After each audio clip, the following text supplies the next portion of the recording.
worked so hard to build. Passions. And I thought, as I considered how to go forward, I only got one way. I only knew to suck it up. And so in thinking about how to live from that point on, I literally was saying to myself, what the hell am I supposed to do now? For a while, all I did was just kind of exist. One foot in front of the other, an iron lock on any time with my two kids, and everything else came a very distant second. As you do when you start taking little steps forward, or sometimes when you're just treading water, and sometimes for all of us, that's just where you are. Even when you're treading water, you're still afloat, and you're still getting stronger. But then I did what you do, started getting some counseling, I read books, took some courses, I got really curious about communication and relationships and emotional maturity, and I wanted to know what my end of all of this had been so that I could learn from whatever my mistakes were. And I started to move forward a little bit, but it was something much more pedestrian than all that finally broke the egg open. Something much more common. I did what a lot of us do when we want to feel better. This doesn't have to be a big life-altering change. It might just have been a bad day, and we want to just relax and feel good. What do? We put on a movie, sometimes deliberately one to make us cry or make us laugh, but we want to feel good. So I was rifling through some of those films, and I was looking for something that I hadn't seen either in a long time or all the way through. And one movie that I reached for at that point in my life that I realized I'd probably seen in little 10-minute bits and pieces for late night TV, but never from start to finish, was the original Rocky film. Do you know what I mean? Sylvester Stallone, Rocky the boxer, you're good. Rocky. Now talk about suck it up. Here's the picture of strength. A man's man. They call him the Italian Stallion. He's a heavyweight boxer. He looks like he's chiseled from granite. He's in a violent sport. His job is to go through other men and impose his will and dominate. And as I'm describing this to you, I'm thinking that might not have been the best model for me to choose at that time. Stay with me. Because I watched the film all the way through, and I was immediately struck by a couple of different things. I'll share them with you and see what you think. One of them is a spoiler.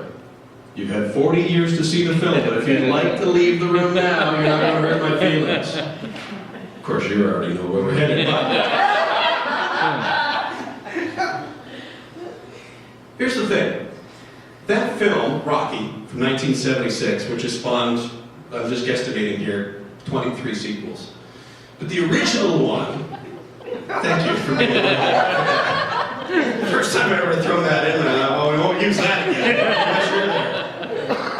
But back in 1976, and even after all that time, more than 40 years, that's still regarded as one of the most inspirational entries in cinematic history. Some people weep at the end of that movie. They're so moved by it.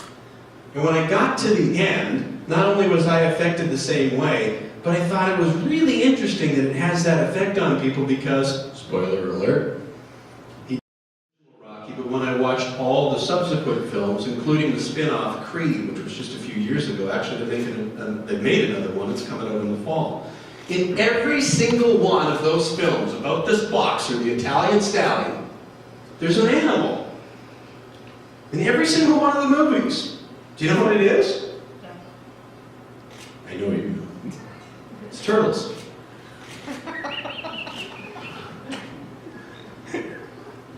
It is funny, isn't it? It's ironic at the least. Rocky has pet turtles. Why does this tough guy have pet turtles? I watched all these films and I kept seeing them in there and I thought, you're going to have to watch it again. You'll see them. I saw actually, somebody Twitter tweeted a picture where Sylvester Stallone actually still has the two turtles that portrayed. I don't know if they're part of the Screen Actors Guild or what. But that were his pets in the original Rocky. He still has those two animals.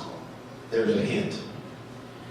I wondered, could it be a coincidence? Why are these turtles in this film? Now, he was in love with a woman who worked at the pet shop. Her name is Adrian. So he wanted to have an excuse to go back to the pet shop, so he needed a pet to buy food for. But he could have done that with a dog, a cat, a pig, a llama, a hamster, a mouse, gerbil. Why a turtle? So I did some version of the exercise, like what we started, but with the phoenix. And this time I asked Google rather than a room of nice people, what does the turtle stand for? What's the mythology of the turtle? I immediately understood. Wisdom is right at the top of the list. Longevity, perseverance, endurance, innocence. Watch that film, you'll see how lovable and how innocent Rocky is. He doesn't want any trouble from anybody. He just wants to run his own race and be a little bit more than what he perceives his present place to be.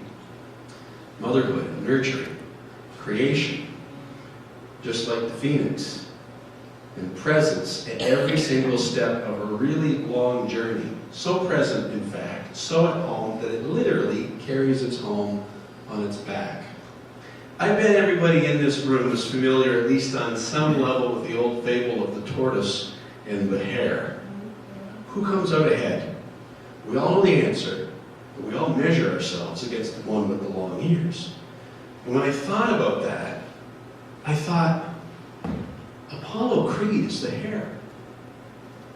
Rocky's the turtle.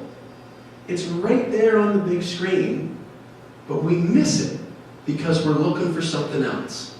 We see the muscles and the might and the aggression and the suck it up. And there are those turtles. And it was at that moment that my operating system changed from suck it up to when I do hit the rapids, I'll take another look.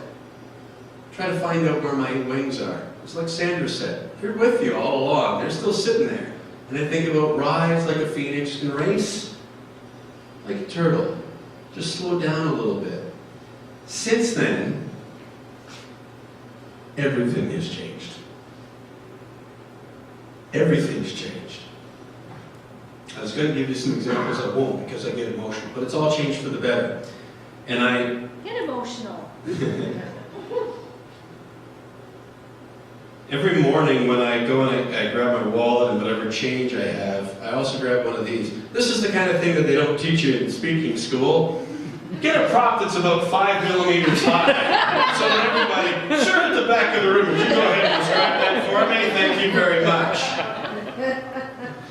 But if I want to be free, I gotta be me. And part of being me is that I take a turtle charm and I put it in my pocket every single day. And I take it out of my pocket and I set it out with my keys in my wallet every single night to just remind me to slow down.